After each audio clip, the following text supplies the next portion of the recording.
ऐसा है कि 2024 जो पार्लियामेंट के इलेक्शन पूरे हमारे भारत देश इंडिया के अंदर हुए हैं, हम शुरू से ये कह रहे हैं कि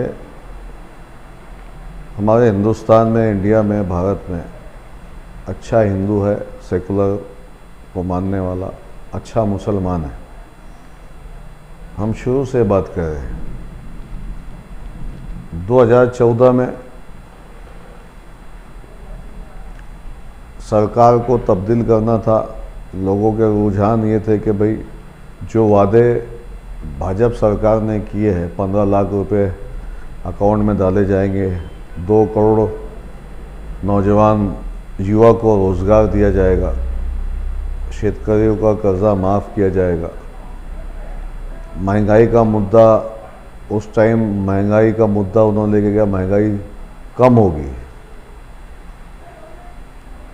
और उन्होंने अनगिनत वादे जो है 2014 के पार्लियामेंट इलेक्शन में किए थे, जो उन्होंने 5 साल यानी 2019 तक के उस वादों को पूरा नहीं किया। 2019 के इलेक्शन में पुलवामा में हमारे नौजवान शहीद हुए। आज तक के उस नौजवानों का 400 किलो RDX कहाँ से आया, किसने लाया, क्यों आया, आज तक उसकी तफ्तीश पेंडिंग है।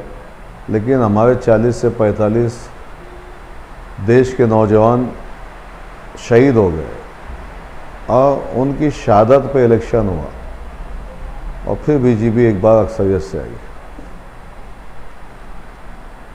अभी फिर 2024 का इलेक्शन आया,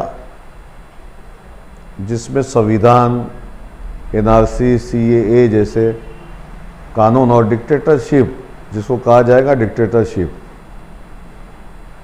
और डिक्टेटरशिप जो है इंडिया की आवाम, हिंदुस्तान के नागरिक इसको कतई बर्दाश्त नहीं करेंगे। और जहाँ तक कि हिंदू मुस्लिम का सवाल है,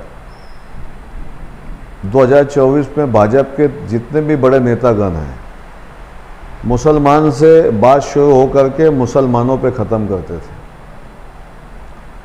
तो यहाँ का जो अच्छा हिंदू है, सेकुलरिज्म को मानने वाला जो हिंदू हमारे जो भाई है, सिख हमारे भाई है, दलित हमारे भाई है, पिछड़ा समाज OBC वर्ग हमारे भाई है, उन्होंने सोचा कि 10 साल से एक ही कैसेट चल रही है, हिंदू मुस्लिम, और 10 सालों में मुसलमान भाई देश के वफादार रहे हैं। इन 10 सालों का भी अगर हिसाब लिए, देश आज़ाद हुआ उसमें मुसलमान आगे थे, हमारे उलमाए कराम आगे थे, हमारा खून बहा, और आज भी हम देश के तई उतने ही वफादार हैं जितने के अंग्रेज़ों को भगाने में हमारा अहम रोल था। हम देश के वफादार सिपाही हैं, अच्छे हिंदू, अच्छे मुसलमान। देश के संविधान का मुद्दा आया, देश के नागरिकों ने 140 करोड़ नागरिकों को समझ में आया कि अब ये हिंदू मुसलमान नहीं चलेगा।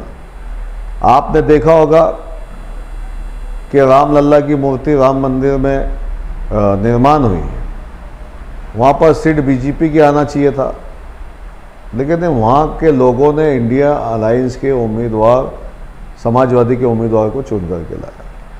ऐसे यूपी में अनगिनत मिसालें हैं जहाँ पर भाजपा की सीटें गिरी, जबकि भाजपा ये मान रही थी कि हमने रामलल्ला की मूर्ति बैठा दिया है, हमारी सीटें चुन जाएगी। लेकिन यहाँ का हिंदुत्व पे अब देश का पॉलिटिक्स नहीं चलेगा, हिंदुत्व के ऊपर देश का पॉलिटिक्स नहीं चलेगा। ये हमारे हिंदू, मुस्लिम, सिख, ईसाई, दलित समाज के लोगों ने ये 2024 के इलेक्शन में बता दिया।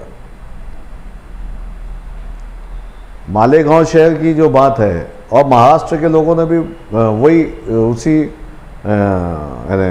क्या बोलेंगे, उसी तर्ज के ऊपर इलेक्शन हुआ। और हम जो आपने शोभाताई बच्चाओ, डॉक्टर शोभाताई बच्चाओ की जो बात कही, उसमें भी हमने इसी तरतीब, हम दोनों ने, इखलाक भाई और हमने तरतीब ऐसा ही दिया था कि सेकुलरिज्म को बरकरार रखेंगे, हमारे हिंदू भाइयों के पास हम जाएंगे, समझाएंगे और उनको इस बात समझ में आई।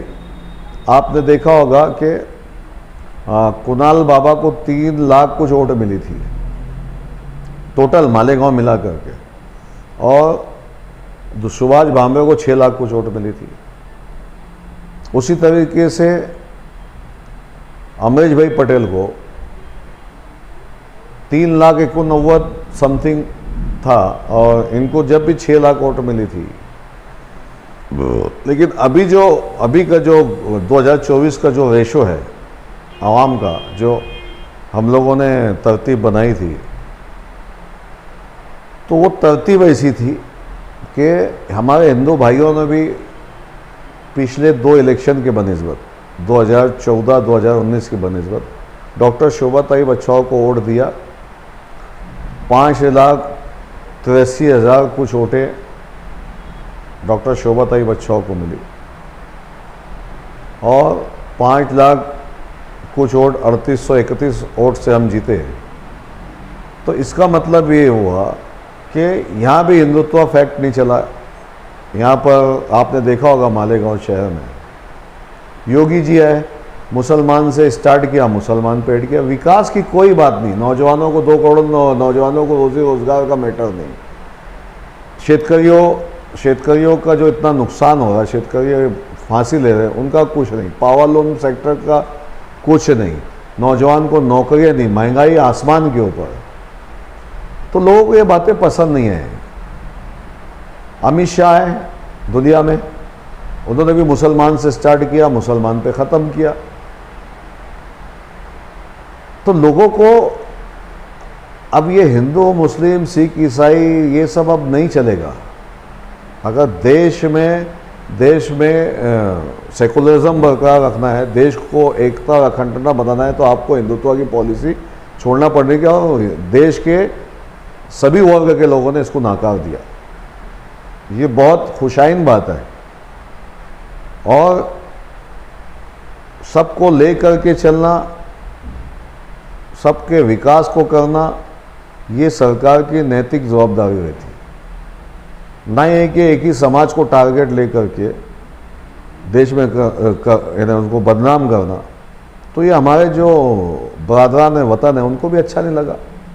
हम सलाम करते हैं उनको देश की एकता और अखंडता के बारे में, कि उन्होंने इस देश के अंदर वो मिसाल कायम की गांधी जी की, है ना।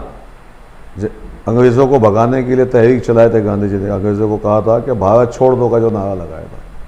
तो आज हम यहाँ पर यही बोलेंगे कि अगर देश की एकता, अखंडता और देश के कल्चर और देश को मजबूत करना है, तो सबको साथ लेके चलना पड़ेगा।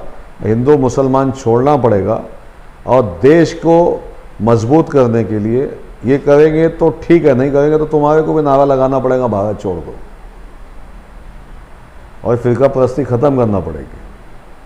तो बिगर माइनॉरिटीज़ के, बिलखुसूस मुसलमानों के देश तरक्की नहीं करेगा। ये हमारे हिंदू भाई ने बता दिया, सभी वर्ग के लोगों ने, सभी समाज के लोगों ने बता दिया, और मालेगांव शहर ने भी बता दिया।